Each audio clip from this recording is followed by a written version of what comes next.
এই ব্যস্ত শহরে কোলাহলের মাঝে প্রতিদিনই লড়াই করে যাচ্ছেন এক বৃদ্ধ মানুষ।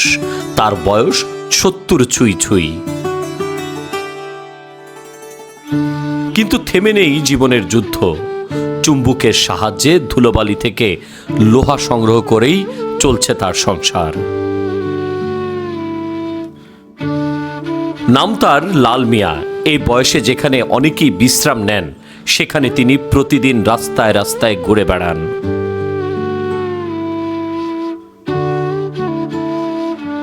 হাতে একটি চুম্বক, আর সেই চুম্বকেই তার জীবিকার একমাত্র ভরসা।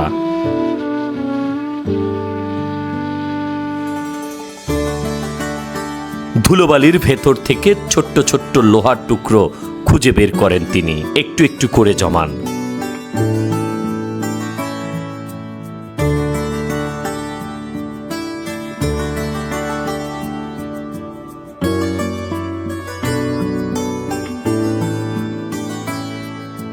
দিন শেষে সেগুলো বিক্রি করে চালান তার সংসার।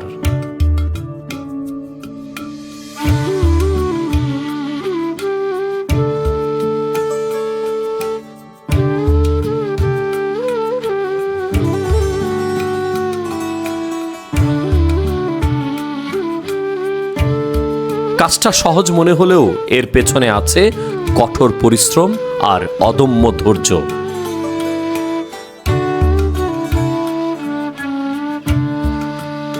প্রতিদিন রোদ, বৃষ্টি, ধুলো সবকিছু উপেক্ষা করে কাজ করে যান তিনি।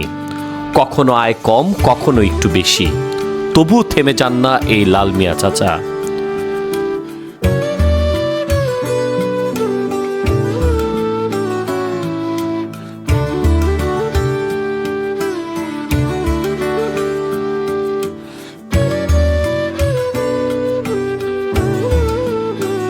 অভাব আছে, কষ্ট আছে, তবুও নেই কোনো অভিযোগ। নিজের মতো করেই খুঁজে নিচ্ছেন সুখের সংজ্ঞা।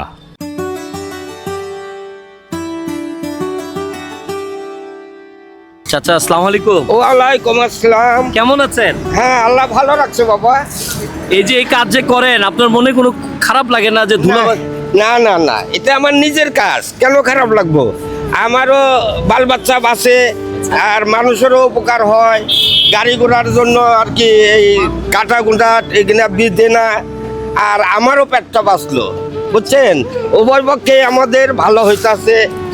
আমারে কেউ কিছু বলে না, সবাই কয় কাকা এটি টুকার টুকার, এত চুরি করে না। এটা আমি নিজের কাজ নিজে করি, আমার আরো আনন্দ লাগে।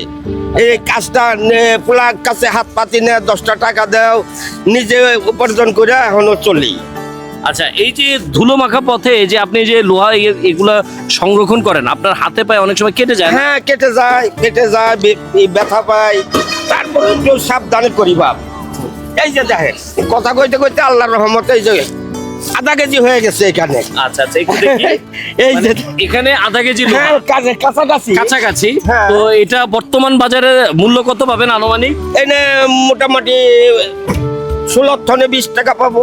16 থেকে 20 হ্যাঁ। টাকা। প্রতিদিন আপনি কত কেজি বিক্রি করেন? আমি এই ব্যাগটা বললে আমি চলে যাই বাপ। 800, 850, কোনোদিন বাই চান্স 900 হয়ে যায়। এই লোহাটা যদি চাচা না কুড়াতো, তাহলে এই লোহাটা কিন্তু মাটির সাথে মিশে যেত, আর সেটা মাটি হয়ে যেত একটা সময়। আর সেটাই চাচা সংগ্রহ করে ইয়া বানাচ্ছেন, লোহাতে বিক্রি করছেন। হ্যাঁ হ্যাঁ হ্যাঁ, সম্পদ বাড়ছেন। হ্যাঁ, সম্পদ, দেশের সম্পদ বাড়তে আছে। এটাই তো আমাকে সবারই, যদি আমরা এই চিন্তা ভাবনাটাই করি, তাহলে আমার দেশের তো আর অভাব থাকে না। জীবন যতই কঠিন হোক না কেন, হাল না ছেড়ে এগিয়ে যাওয়ার নামই জীবন। এই লাল মিয়ার চাচার মতো মানুষগুলো শেখায় সুখ আসলেই দৃষ্টিভঙ্গির উপর নির্ভর করে। সংগ্রাম যেখানে জীবনের গল্প, সেখানে লুকিয়ে থাকে সত্যিকারের অনুপ্রেরণা। আমিন মামুন, NTV ইউরোপ।